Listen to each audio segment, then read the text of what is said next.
As the whole world is now aware, the real leader of Libya, Muammar Gaddafi, has been killed. He has been killed by rebel fighters in the last stronghold that the leader had left, Sirte, however you pronounce it. It was said that there's been conflicting reports about exactly how he died. The main story is that he was refusing capture, and eventually he was hit multiple times in the legs and then once in the head.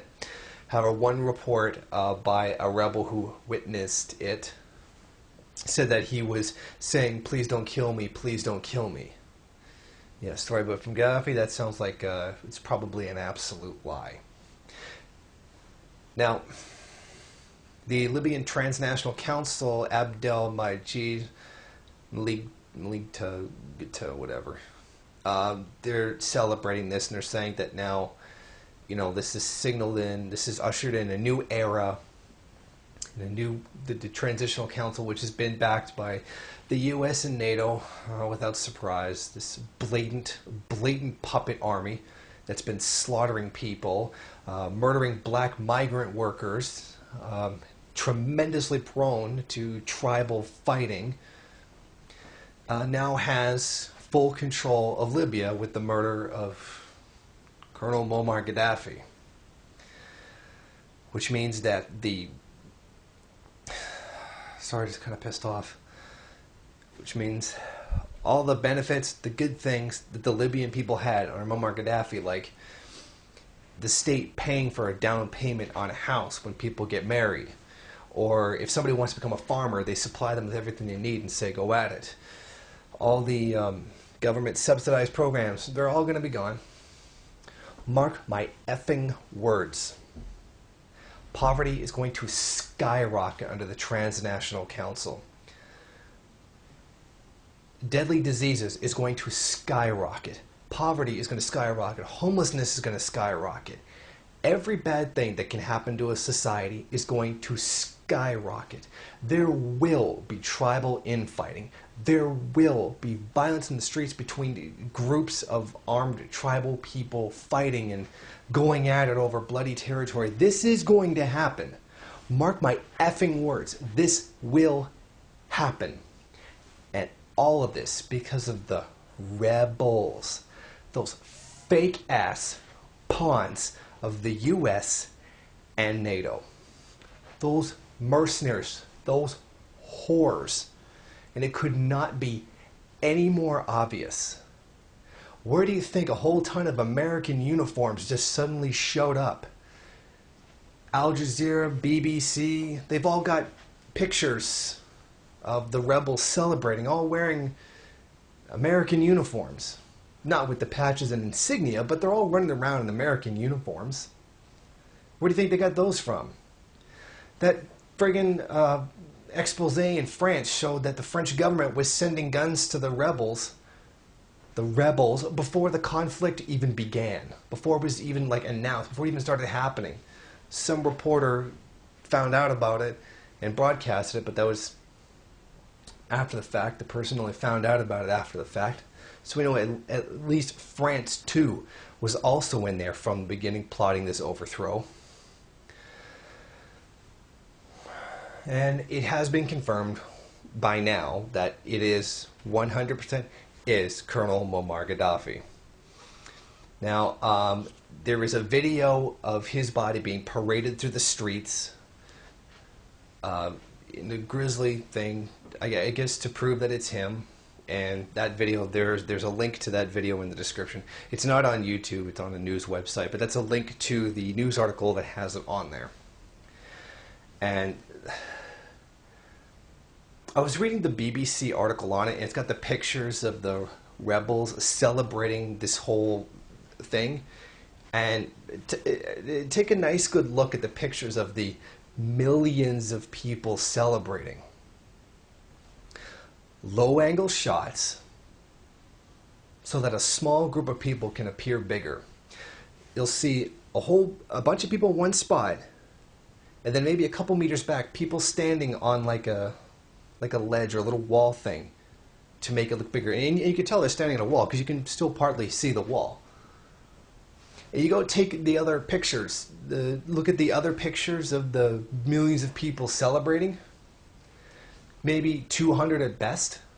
200. I've seen, even from judging from the pictures that they released, I've seen bigger rallies of communists in Montreal than there are people supposedly celebrating Gaddafi, waving that fake-ass new flag that they got now. And, like, it's just complete BS. Just absolute BS. And, what was it? Like, this is now, how many umpteenth country? It's just like the third country now since 9/11.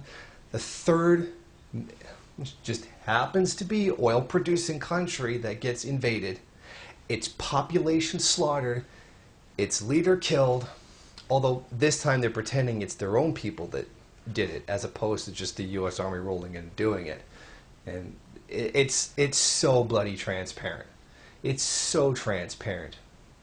Like, you remember when Barack Obama said America's involvement will last days, not weeks? Well, I guess he meant to say months. I guess that's what he meant to say.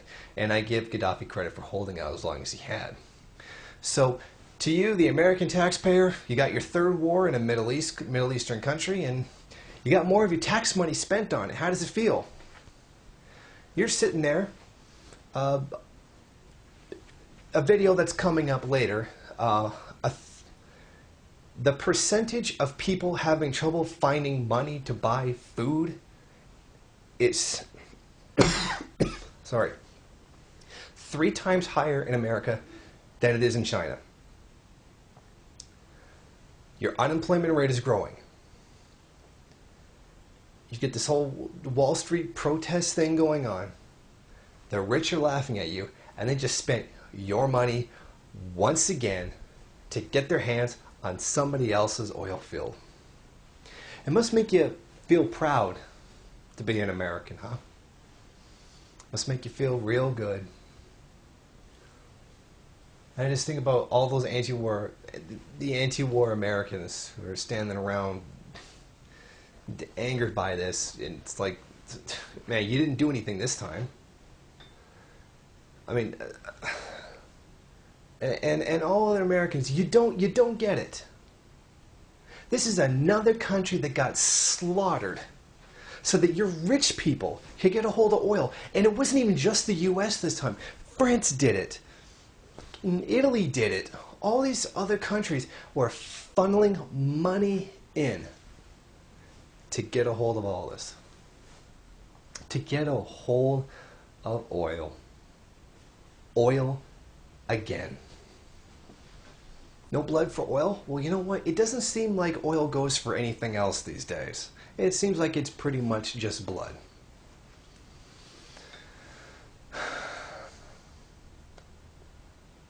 And I'm kind of wondering, what's going to happen to all the Chinese firms that are there?